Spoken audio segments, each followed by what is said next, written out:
Oh, we got it. Okay. Luka, you are the Hi. one. You had it figured out. We're like backstage, like talking, and just Oh, like, really? Oh my God. I kept being like, hello, is anybody there?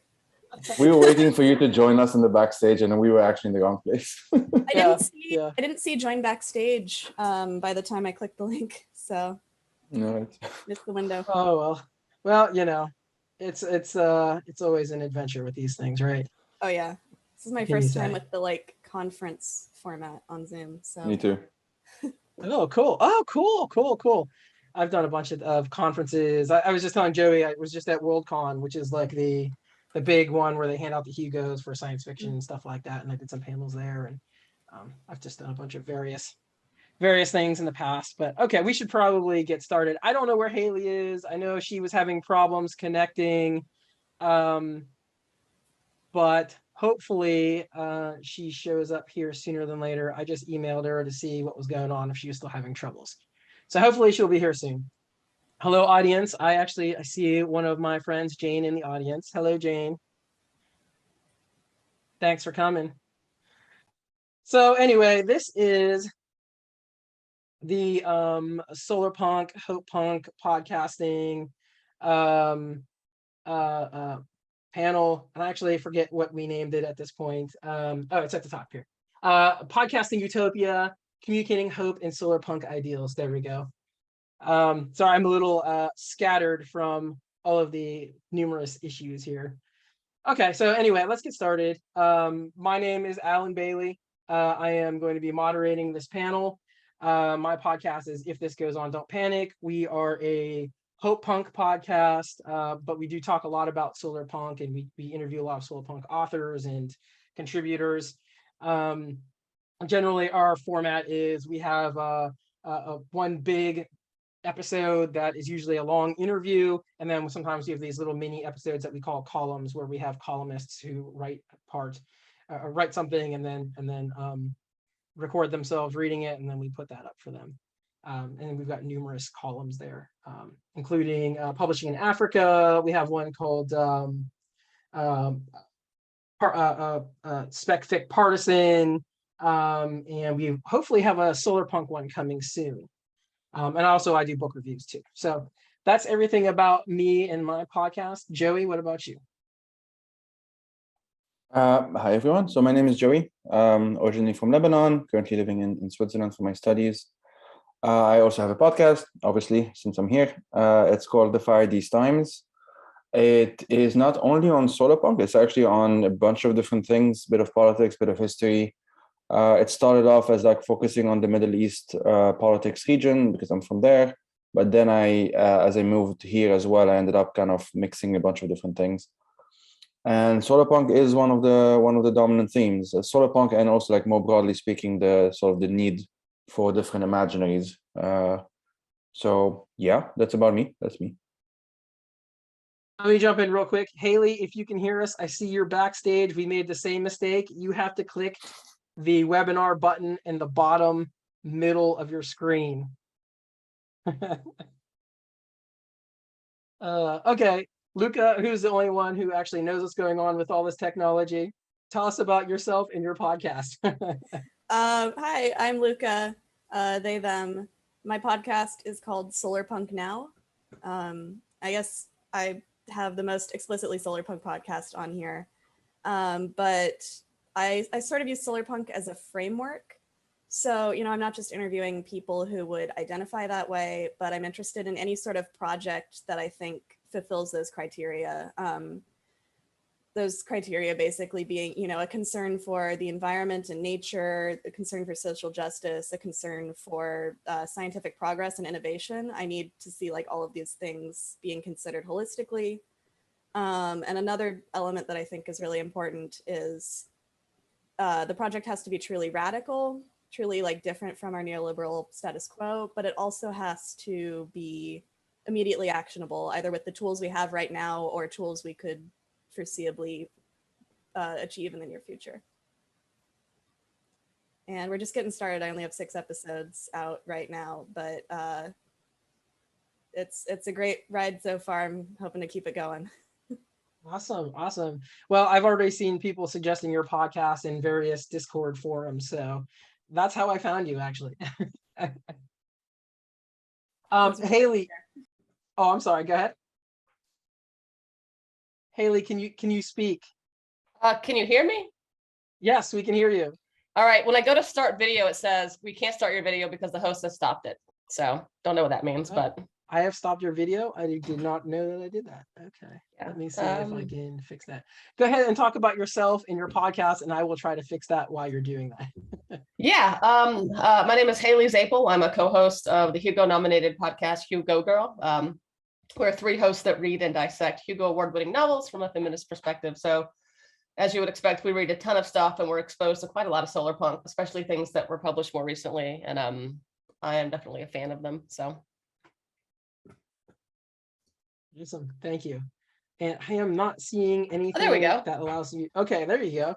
Awesome. How did you get the background? Because we were all looking at backgrounds before we started. This is automatic. I don't know. I'm just happy to be here. Finally, I was having technical difficulties. So all good. It's awesome. We're glad that you are here. I'm happy to be here. Okay. So let's go around. I have a feeling there's a lot of this going on at the conference, but I just want to hit this main base for all of us. How do you define Solarpunk or Hope Punk, whatever your main focus is? Let's start with Luka this time, since we started with Joey last time.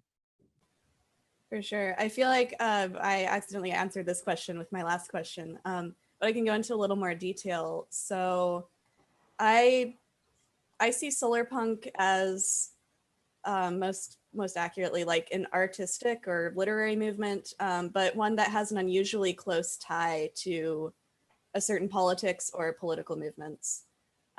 So, you know, as I talk about in my first episode, which just sort of defines Solarpunk and the scope of the podcast, every art genre has its own political valence, and it may be more or less explicit depending upon the genre and the artists involved. And I think Solarpunk is unique for me in how specific its politics are. You know, when I talk about those three values, like environment, humanity, and science, even just fulfilling those criteria, you're already severely narrowing the scope of like what's possible within the genre.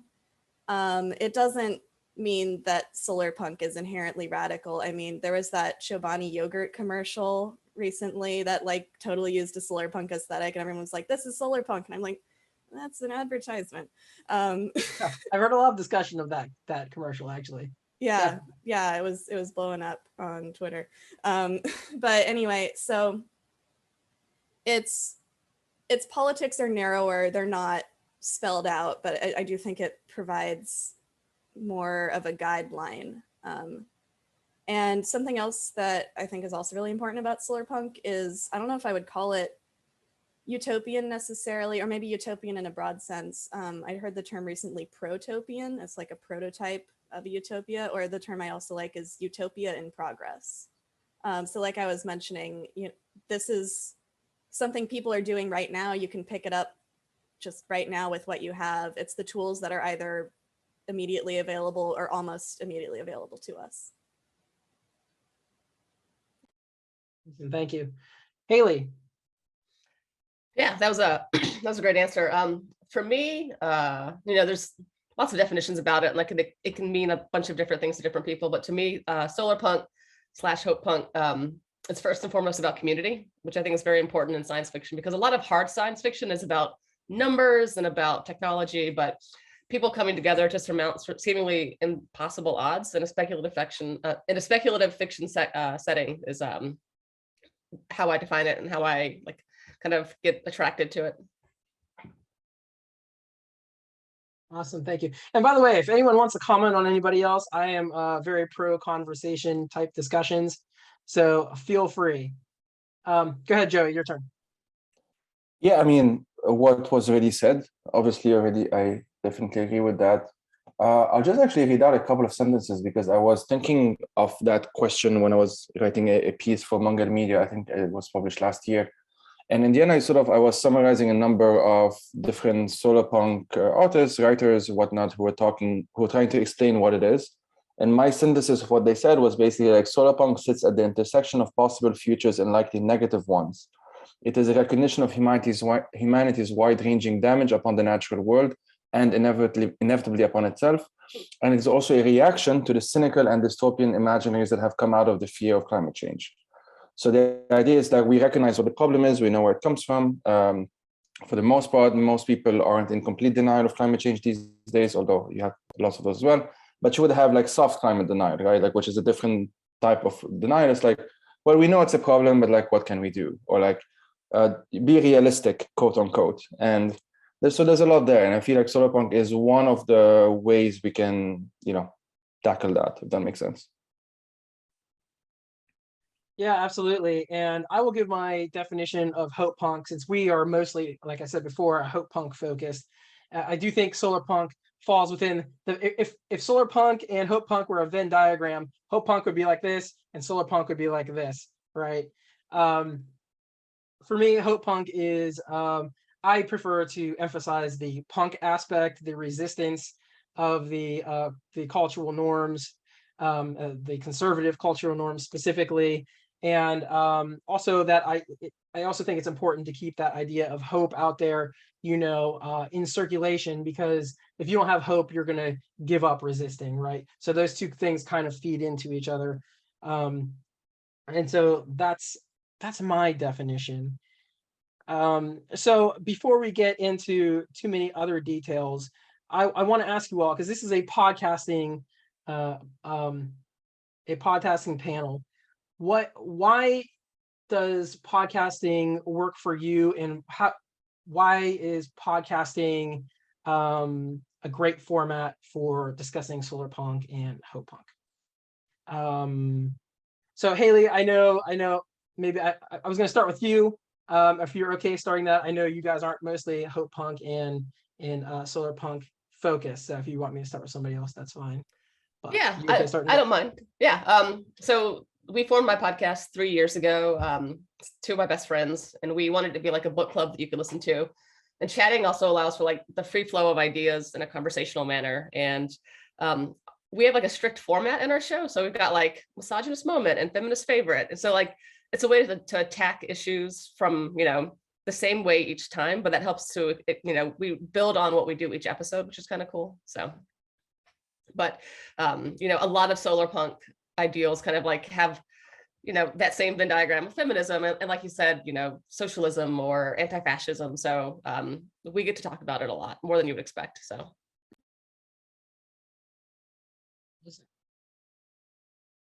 Joey? Yeah, I mean, so I started this current podcast, The Fire These Times, in the beginning of the pandemic. And I really needed something I needed an outlet in many ways, because just a response to kind of like isolation. I really enjoy the format. Before becoming a kind of a host and doing my own thing, I've just been listening to podcasts for a very, very long time. It's just my preferred format in general. I like the fact I can press pause, it's not live, very, very technical, geeky stuff like that. And I do like the conversational format. Sometimes I listen to podcasts where it's like the hosts speaking between each other, which is also cool. And other times, like obviously the host is interviewing one person or two people or what have you. And it's become just my favorite way of not communicating in general, but like one of my favorite ways of communicating to like a wider audience on topics that are otherwise kind of difficult, because I deal with pretty heavy topics, war and other kind of depressing stuff. And podcast allows me to, sit down with someone, have a kind of a deep dive, let's say for an hour or so. And it kind of feels better also at the end of it, to be honest. Awesome, thank you. Luka? Yeah, so originally I was going to answer this question. A lot of the reason I chose a podcast, it was sort of deciding between a podcast and like a YouTube channel, and I felt like YouTube would just be too much work, so podcast was like my easy option. I'm learning that's not the case. It's not easy.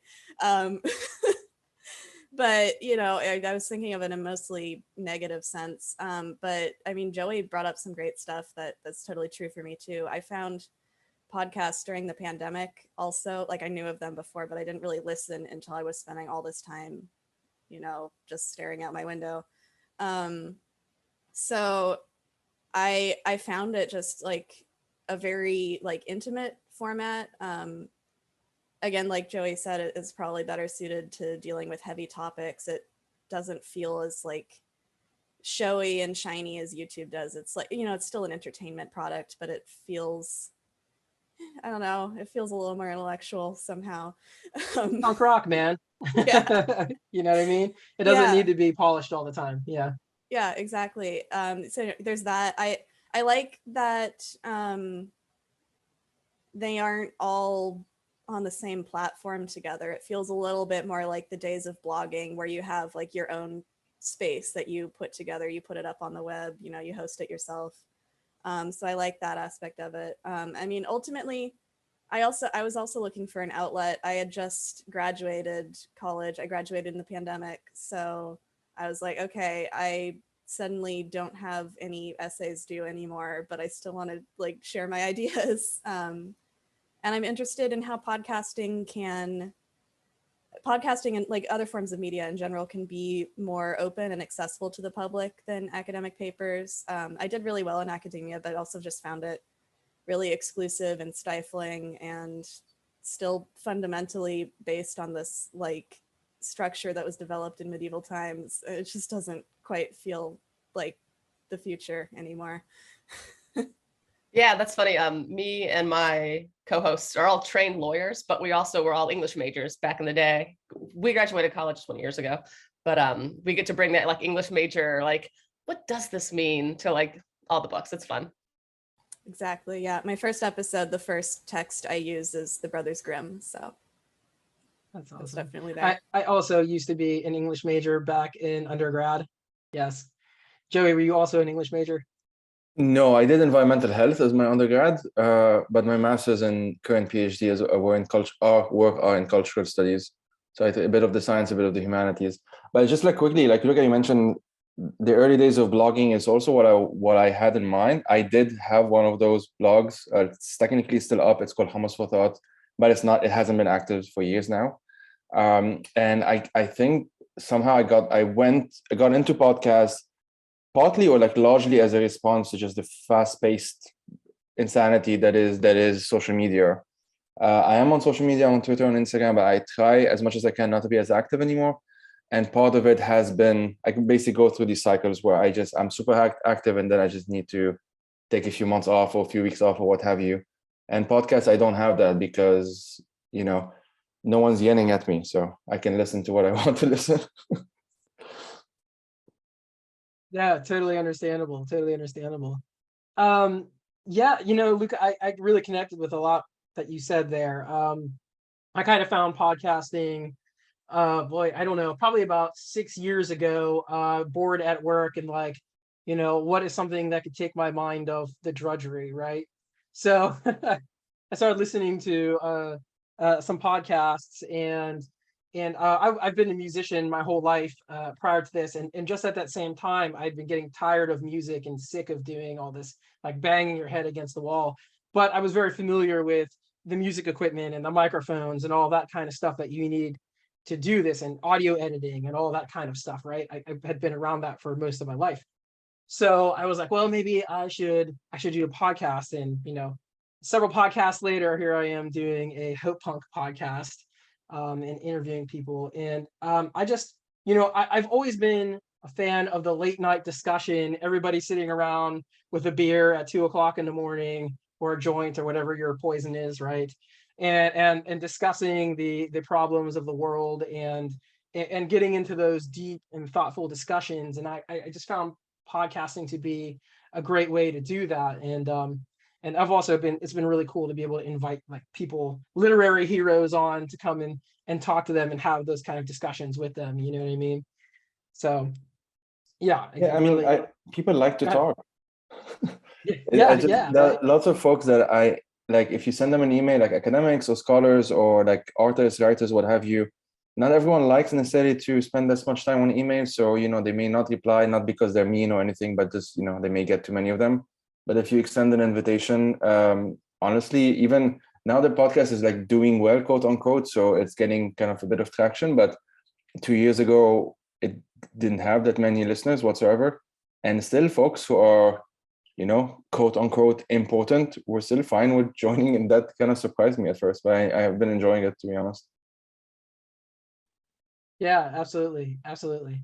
All right, let's dive into some deeper stuff here. So I think we all are pretty political. I mean, it's solar punk, right? You kind of have to be political when you talk solar punk, or at least these days. How do ideas like feminism, anarchism, socialism, and anti-fascism present themselves on your podcast? And do you think those ideas are necessary to solar punk and hope punk? I kind of answered that last one already to some degree, but you know, I would like to hear your version of thoughts on that. Yeah, I'll go first. Yeah, go ahead. If that's okay. Yeah. I think hopefulness by its very nature is progressive.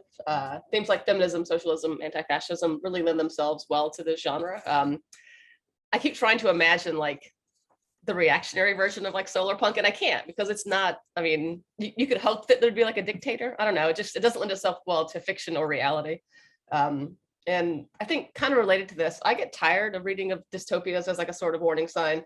Solarpunk says, hey, you know, things may be going to shit, but here's a positive depiction of how it could work. Maybe it won't. To put it simply, in my mind, dystopian fiction is kind of like a passive boycott. We don't want this thing.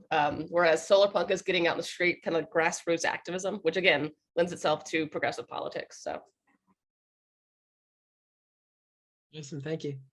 Anyone volunteer to go next, or do you want me to call on you? Sure, yeah, I mean, yeah. I completely agreed, and I was really into dystopia for a while, and then I just got bored. Like I couldn't handle it anymore. I felt like I wanted to scream, like, I get it. Like, things are bad, things will be bad.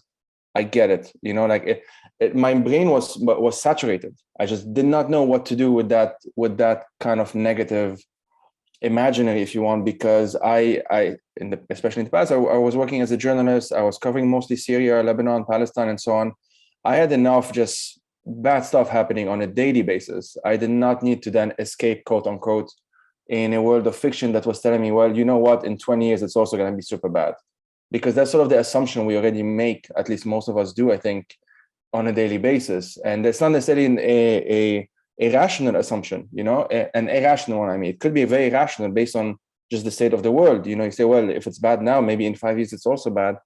But that was just not enough, and I just needed something else. And I stumbled upon it by accident. One of my guests on the podcast, who's now a good friend, Emmy Bevensey, I asked folks at the end of the podcast to recommend 3 books.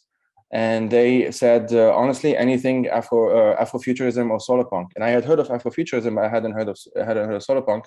And I did what I think many people did. I went on YouTube and I wrote, what is solarpunk? And I found Andrew's video. And then I became friends with Andrew and I interviewed Andrew. It just became one of those things. And yeah, now it's just, I've been kind of using that same example. Like I'm hoping that with solarpunk and me advocating it and hopefully eventually writing it as well, because I do mostly nonfiction now, it just becomes as easy to imagine these positive futures as it is for like a kid to imagine a zombie apocalypse. Most of us can already imagine those. They're very easy to do. And, by the age of 5, maybe you can already do that. And I just want these extra tools, like zombie apocalypses are fun for like 5 minutes. After a while, it's just a bit too much, I think. Yeah, absolutely. Luka? It's really funny, Joey, that you mentioned Andrew's video on YouTube. That was how I found Solarpunk too. And I've heard that from other people too. So now I'm just thinking like, I was preparing for this panel thinking like, well, does Solarpunk really have an impact? Like, I don't know, in the end, it's just like literature. It can be interpreted all sorts of ways, but it seems like Andrew radicalized all of us. So I mean, it must be working. It's funny. I discovered the term solarpunk after I realized I'd been liking it for a long time. Like the term I just hadn't been acquainted with. And then when I was looking at it, I was like, oh, I like all these books. Yeah, exactly. I feel like so many of my interests already align with it. I'm interested in organic regenerative gardening and farming, but I'm also like interested in computer science and how do all these things fit together. In terms of my politics, for my show, I'd say that the solarpunk is definitely like a framing or a nice veneer for me thrusting my politics down everybody's throats, because in the end, ultimately, that's where my interest is in like political education and communicating those ideas. So it's a lot of like myth busting, like, okay, maybe the term anarchism sounds scary to you, but here's what it actually is. Here's why it's actually cool. And I feel like Solarpunk offers a good framework to kind of like tie it all together thematically. I'm also really interested in, while I really like abstract theory and stuff, I'm also interested in like individual projects and like community organizing projects, especially. So it gives me a chance to highlight those, but also tie them all together. And like, these are all different theories and ideas and projects and ways that we could be bringing about a better world. Awesome, thank you. And I will say for our podcast, I try to not speak much on my podcast. I try to allow all the interviewees to do the talking, but I do try to intentionally bring on interviewees who will push that line, who will talk about those sort of things from all different perspectives. You know what I mean? So I try to always bring on diverse guests or Solarpunk guests, people like that's how I met Andrew, for example. By the way, audience, I put Andrew's name in the in the chat here, and he has a new book out, so you should all go. Oh, it's a different Andrew. It's a different Andrew. Oh, is There's it a different? two, they're both great. They're both I great. didn't even know that. Okay. So the Solarpunk Andrew, for the one both Luka and I mentioned, used to go by Saint Andrew. Now I think it just goes by Andrew, and you'll find them on YouTube. If you got What is Solarpunk on YouTube, you'll find it. And Andrew Dana Hudson is also a Solarpunk author, obviously. So yeah, they're both Andrews. I'm interesting because I know ADH, Andrew Dana Hudson, also did a lot of like early Solarpunk essays and stuff like that as well. So interesting. So I think we started talking about how literature impacts the world. So let's talk about that for a minute. How do you all find that science fiction, whether it be Solarpunk, Hope Punk, whatever category, is impacting our world? I mean, do we need to keep pushing the Solarpunk, literature? I don't know. What do you all think? I can, yeah, okay. So as I said, I do cultural studies, and one of the things that I learned kind of early on, and has since just been more and more convinced about it, is that we live in a world of stories, including negative ones. Like the term capitalist realism by Mark Fisher is a pretty useful one here, and it basically, I'll probably explain it badly, but essentially it's this kind of this idea that there is no alternative to capitalism. It's this whole like it's easier to imagine the end of the world than to imagine the end of capitalism thing by I think Frederick Jameson is cited as saying that. And so the task, if you want, or I think our task, like our in kind of this broad sense, should be to be able to imagine those. It's much more difficult to do if we're unable to imagine. And I do think, especially since like the 80s-ish, the advent of neoliberalism and stuff, it just became so much easier to no longer have that capacity of imagining better futures. And that very capacity, I do generally think it is a capacity. It's something that we can learn. Like we're not necessarily born with it necessarily, or if it is, if we are, we immediately unlearn it or what have you. And Solarpunk just allows me to, it's one of the many tools, but it's a pretty good one to be able to imagine these different imaginaries. I can get into it a bit more, but I'll let you speak more. Sure. If you have more to say once everybody else is done, that's fine. Jump back in. Okay. Luka, what do you think? Sure. So I just wanted to kind of put a what's the term? Like wanted to make a note that sci-fi and like futuristic fiction isn't always progressive. It isn't always radical. There's like that whole sad puppies movement. I mean, maybe Haley can speak to that more, but for people who aren't familiar, it's like a bunch of reactionary right-wing science fiction fans that didn't want people of color to be winning the awards because it was political correctness or something. I mean, it's like pretty predictable behavior for this day and age. You can imagine how it went. But the books themselves too don't necessarily have to be progressive. So I think it's really important that, we're talking about the right kind of speculative fiction. It's like a smaller subsection of what's out there. It's still important to be critically evaluating everything we read and think about, where these ideas are coming from, what sort of cultural imaginary they're responding to. But also, in line with what Joey said, I do think Solarpunk and other speculative fiction like it is a really important imaginative tool, just sort of as an antidote or protection against that capitalist realism. The way I think of capitalist realism is like this artificial dome that kind of encloses what you can think of, like the horizon of possibility just sort of narrows and closes in to what's already here. And it's important to remember that things aren't totally arbitrary, but they can be made differently.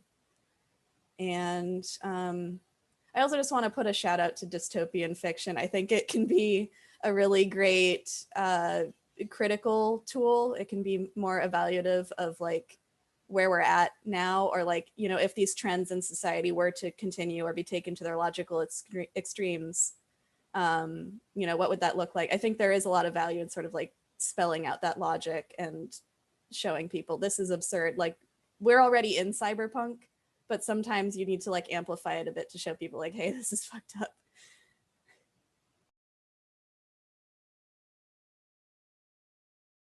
Haley? Yeah, so science fiction tends to, reflect the anxieties of the age that it's written. From the 50s to the 80s, you had, the fear of the atomic age, and that was like this like overbearing presence in a lot of speculative fiction. And I think right now, the number one threat to our society and our species is climate change. And I think continuing to give people examples of what could happen, like, the Ghost of Christmas Future, I think it's important to have. And it's also like just what's weighing on a lot of people's minds, like rising tides. There's a hurricane in Florida that affected my family. Like, they're only getting worse every year. Like, it's a big part of reality. And while I think the average person on the street probably wouldn't know what Solarpunk is, but going back to the 90s, like Waterworld was probably like the first Solarpunk movie. It's like, here's a reality, there's rising sea levels. How do we fix this? How do we, what does society look like when you live on barges? So I love the Waterworld shout out. Yeah, Kevin Costner. Yeah, I mean, this is a couple of things I want to mention, like as far as the impact of literature and science fiction and all that. It's something that's been on my mind since I was, I don't know, in my teens as an English major. You know what I mean? Like, how much does this matter? Because especially in academia, it can kind of seem very disconnected with reality. You know what I mean? You're reading all these old authors that, I don't know, how much do they matter anymore or whatever, and then as a musician going on and on for like 20 years trying to do something with that, it often felt very much like you were banging your head against the wall and getting nowhere. But then again, you would have people come up to you and say, hey, this means so much to me. And I'll never forget the time we had a couple break up at our show because we were like protesting against George W. Bush back in the day. You know what I mean? And so obviously there was some meaning there. So yeah, for me, it's always been a struggle to understand, how much it does how much difference does something make. But I think the key is really maybe not things on an individual level. Maybe individual books might not always make a difference, or individual bands, but movements, I think, is really a big part of it. Community, and I think community is a big part of Solarpunk too. So let's talk about community for a minute, since that is coming up right now. So a big part of what we do is to create communities as podcasters, right? Whether it's intentional or not, we've got people listening to us. Sometimes they run into each other, sometimes they don't. And we kind of spread the ideas of Solarpunk out there in our own indie punk rock kind of way, right? And all of our communities are different. I know we had a discussion online before this where people were saying, oh, my community is mostly offline. Someone else in my community is mostly online, you know, that sort of thing. Like I know most of my community is online and I chat. It's mostly on Twitter, honestly. A little bit on Facebook and a little bit here and there elsewhere, but mostly Twitter. Do you find that there's a tension between online communities and real world action, and how do we make those things work together?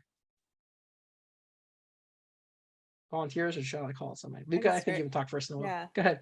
Yeah. I wrote a lot on this one. I don't know how much I want to get into, but I was the person who said my community is mostly offline. I've sort of been in and out of online communities over the years. What really worries me right now, though, is how like vitriolic social media has gotten. I don't know if it's gotten that way or always been that way. I mean, you know, it's a changing landscape. And I find that, you know, a community, regardless of what it's built around, it winds up looking a lot like a fandom, and a fandom is constantly defining its in-group and its out-group and like fighting with the out-group or excluding people from the in-group. And, you know, it's not, I don't want to say like cancel culture, because it's way more complicated than that. And I don't like how that term is used. But, you know, there's algorithmically influenced behavior is what's going on. We're being exposed to things that it's a different way of social exposure than we would get just in person. I also think, you know, a lot of infighting on the left might be that we're all just trying to do something new and we have different ideas of how that's going to go. It's a lot easier to agree with someone if you're saying, oh, we should both go back to like immediately post-revolutionary America. Like that was the best time. Like it's seems like it would be easier if we were all looking backwards, but we're looking forwards, and that's going to be a messy process, but it is important that we engage in that. I find that my in-person communities right now, I'm involved with a lot of tenant organizing currently, and those are people who have very different reasons for being there, very different life trajectories. I mean, you know, we've got really young people in college, even a high schooler right now, but we've also got like retirees or parents, people from all different backgrounds, and we're still working together even when we don't always agree. There's like a disagreement process that happens in the meetings. But there's a lot that's great about online communities too. I mean, you can connect people who, for many different reasons, whether it's like distance or physical ability, would not be able to meet up in person. You can build a much bigger network so much faster. I don't want to write them off. I wonder like what platforms might be more conducive to it. I don't know if you guys have heard of the Dual Power app. That's a project that the Black socialists in America are working on. It's an online platform, an app that's designed to facilitate organizing specifically. So, you know, Twitter isn't designed for organizers, but a platform could be designed for organizers and have that in mind in terms of structure, but still leverage the great connective power of the internet. And actually the best online community I've ever been a part of was a multi-user dungeon. It's like a text-based multi-user RPG. So, you know, that's what happens when everybody gets together and has like a shared project that they're working on. We're all role-playing together. So. Oh, that's awesome. Would you be able to put that app in the chat? Totally, yeah. Like a link to it for everybody. It's storming outside here. Sorry. Who is next? Joey, you want to go next? Yeah, I can. So in 2011, like when the Arab Spring started, I was at university. I was doing my undergrad in Beirut, and it just so happened that a lot of the activists who were sort of involved, not for every country, but especially when it comes to Syria, were at least passing by Beirut, or at least I could meet them there, or what have you. And so I was very early on exposed to kind of what you might call like I think that was the height of social media, at least the positive height of social media, when social media was kind of more innocent, if you want to put it that way. You know, there were these headlines of the Twitter revolution, and I mean, that's all cringy, and I don't like that kind of framing. But it was true that those were tools that were pretty useful, especially as the only alternative was like state, run media, which was all sanctioned and censored and so on. Long story short, we all know the story. We all know that the Cambridge Analytica thing. Now, I think many more people understand that these are not neutral platforms, that there are kind of very dodgy algorithms kind of putting stuff in front of you that you may want to see, versus things that are more likely to get you to engage, because the entire point is to have engagement, quote unquote. And so that's my kind of the skepticism. I have used it, and I still use especially Twitter to connect and to meet people, but I'm trying to just use it as the first step. So usually what I do is I meet some folks, or someone wrote an interesting thread and whatnot, and I make a note of that person, and then maybe I read if they've written something else, and whatnot, and then hopefully eventually, or this has happened a number of times, I get them on the podcast. And after that, it's almost like, well, I've taken this online relationship, if you want, it's kind of very limited, and now it's a bit deeper. But I think Luka's example was quite perfect. It just doesn't, for me anyway, it doesn't compensate completely for the need for quote unquote offline, in real life communities, essentially. And the main thing for that, if I can add on that, is that most of the time on the internet, or at least on social media internet, not to be confused with the internet in general, the way we're projecting ourselves, our identities, tends to be how we want people to see us, right? And that makes sense. It's also to make things efficient. You cannot go through like five pages of your life story before speaking to someone and so on. But that's also limiting, because I can put like I'm an anti-fascist, or I'm into degrowth or whatnot on Twitter, and that's fine. But I'm interested in more boring stuff as well, and I like to talk about these things from time to time. And when you're doing kind of proper organizing, regardless of what the specific cause is, you would often get folks that you would just not talk to on the internet or on social media, especially because probably you don't share the same politics, or at least the same ideals, but you have this thing in common, and that thing in common through action itself can then lead to better politics, if that makes sense. So that's what I guess that's the nuance I would make, but basically what Luka said. Okay, great. Haley, anything to add? Yeah, so I'm not Twitter competent. So Lori, one of my co-hosts, has cultivated an incredible Twitter community. We found somehow the nicest people on Twitter, and it's just been a fabulous experience. And in terms of affecting real life change through online communities, when all the stuff with Roe was going down, we had a fundraiser. So for every $5 that you would donate to a local abortion care provider, we would enter your name into a drawing so that you could pick a book that we would read on the podcast. And we raised $2,000, which is amazing. And we had so many men write in, especially like, they're like, thank you for doing this. I didn't know how to express my, rage or anger or sadness. And so people from all over the country donated money to local organizations that really, help make a difference in a time of change. And it also made us feel better in a time when we felt powerless on the podcast as women. And it was just such a breath of fresh air. And that doesn't always come from Twitter, but we have an extraordinary community. That's awesome. That's awesome. I remember you doing that, actually. That's awesome. So we are actually getting pretty close to the end already. Does anybody in the audience have any questions for us?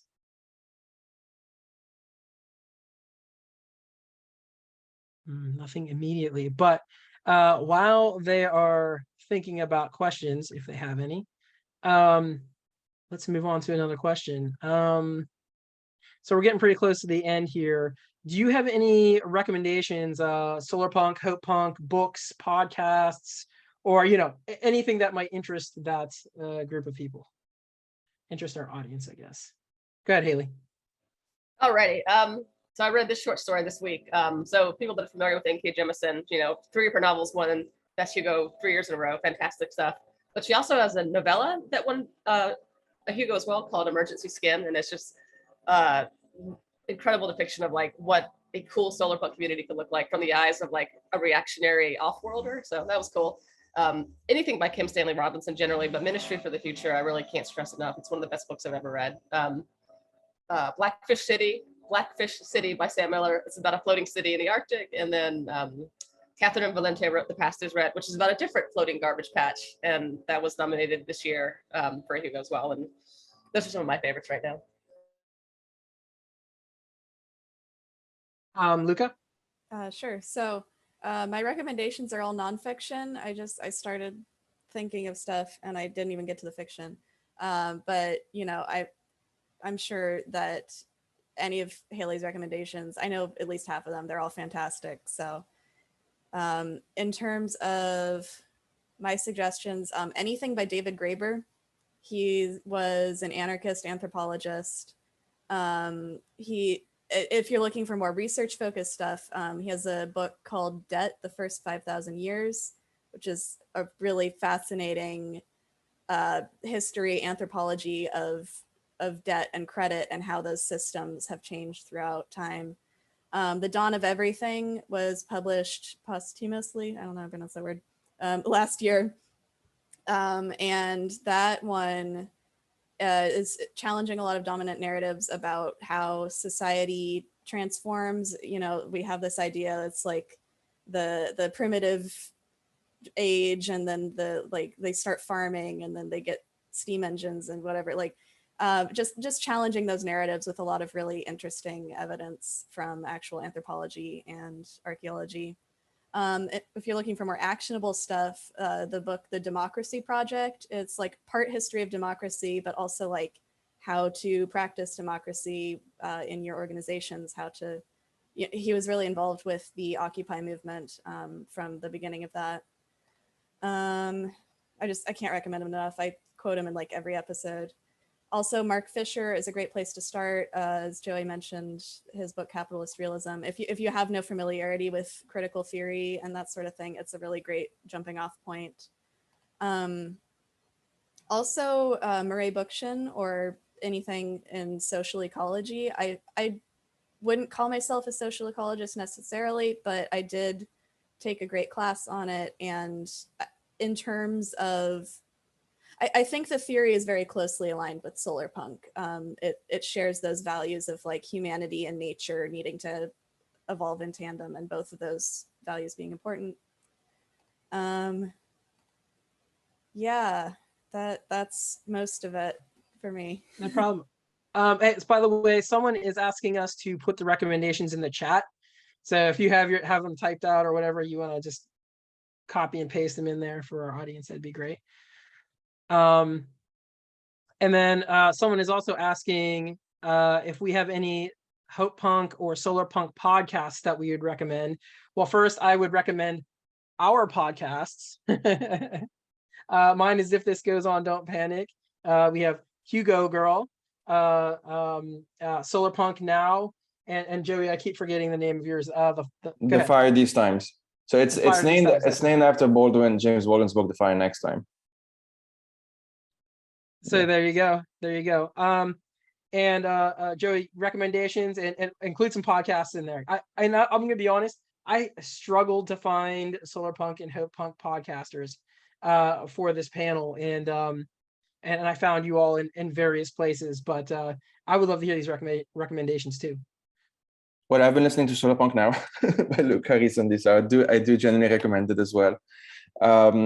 So in addition to the above the recommendations that were already mentioned, because most of them I'm familiar with, and I would also completely agree that they're important.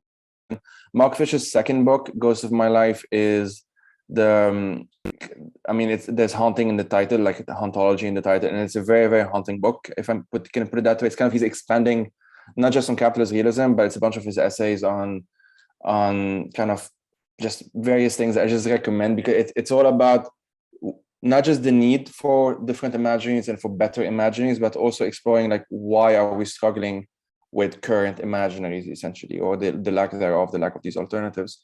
Other than that, anything by Octavia Butler or Adrienne Marie Brown, I recommend in general. It's not all Solarpunk, well, most of it isn't anyway, but like the spirit is there. It's all about imagining, not just imagining futures, whether they're good or bad, but having this actionable aspect of it, which I think we can all agree is kind of like a crucial part of Solarpunk. And Adrienne Marie Brown writes for AK Press most of the time, or publishes with them. And AK Press have been putting out more and more interesting things in that genre. And I have a feeling there's going to be more of that soon. Like the trend is picking up, which is always good. As for podcasts, honestly, what I would do is just go on listennotes.com and write Solarpunk, and you'll find stuff.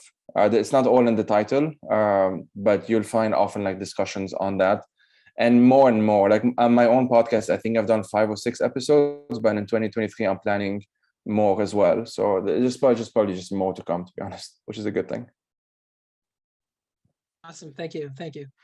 Recommendations that I have, I'm like Haley. I tend to lean more fiction than nonfiction, because nonfiction, actually I do a lot of nonfiction writing at work, so I kind of don't want to deal with nonfiction after I'm done with work. But let's see, Andrew Dana Hudson, who we've already brought up. I'll try and find the name of his book before we log out of here. Anything by World Weaver Press. They are great. They do tons of solarpunk, hope punk, and anti-fascist kind of fiction. Serena Ulabari, who was actually already on a panel at this conference. Check her out. She's awesome. Sim Kern. They are also a great solarpunk author. They just came out with their first collection published by Android Press, who is associated with this conference to some degree as well. And I just interviewed them not too long ago. Their episode just came out 2 or 3 days ago, I think. I just mentioned Android Press. Check out Android Press. Dreamforge Magazine is another one. And Jane, I see that you're still in the attendees here.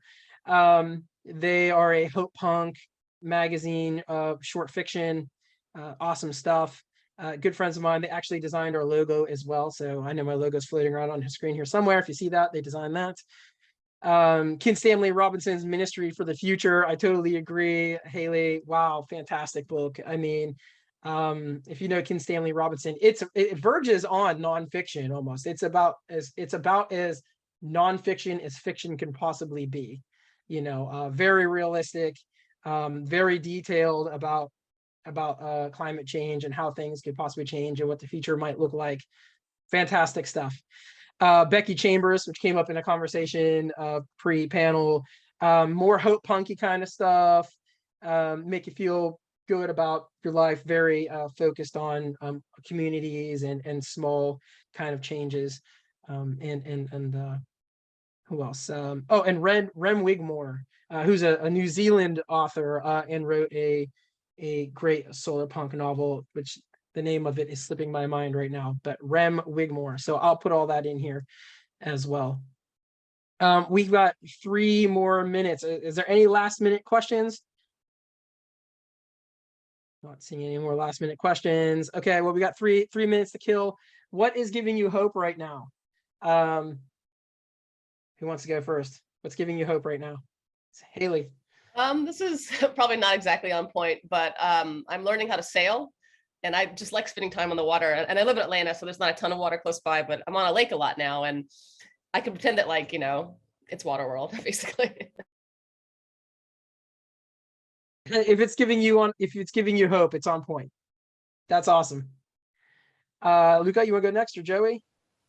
Sure. I'll be honest. I struggle with that. I struggle with finding hope. But you know, I go to events like this. I talk to people. I realize how much everyone else cares about this stuff, and that's really hopeful. Just, you know, I mean, the vast majority of people that I interact with are really on it. They're like, how can I help? Like, we need to make a change. I don't know, like our electoral politics in the US is generally pretty depressing and pessimistic, but there's occasionally a glimmer, like Manchin's side deal thing kind of falling apart, stuff like that feels good to see. You know, I hope that I can find hope, and I'm working on it. Hey, Beto O'Rourke just went up 20% in the polls in Texas in one night. So who knows? Who knows? Joey, what about you? I also struggled with hope a lot. What I would say, like I do find some comfort in the fact that we don't know much about our world, if that makes some sense. And that in the same way as like so many things can go wrong, so, like a lot of things can also go right, and we kind of take them for granted. We have a negativity bias, which is normal. But I'm inspired by lots of things. As I said, I'm very political, so I follow like protest movements, and what's happening in Iran right now is very inspirational for me. And despite, again, all of the odds being against them and whatnot, it does give me hope that this still happens. And I do think it still happens, even if we go through periods where quote unquote nothing happens. And I don't just mean protests in general. I go through periods where I feel like I can't engage with the world. And then it kind of comforts me to try and remind myself that even when I don't engage, there are other people who are engaging. And so it's not just I have to pay attention to everything and I have to do everything, or the world is doomed. Obviously, that's not how the world works. And so that does give me a bit of hope. But other than that, I agree that I think it's something that you constantly search for and constantly build, more importantly. So I try and build it even when I don't have it, if that makes sense. Awesome. Thanks so much. Perfect answer to end the whole panel. Thank you all for joining the panel today. I really appreciate the conversation. I had a good time. And thank you to the audience for sticking around and listening to everything we had to say. See you Thanks, all everyone. later. Hope Thank you. everyone enjoys the Facilitating. conference today.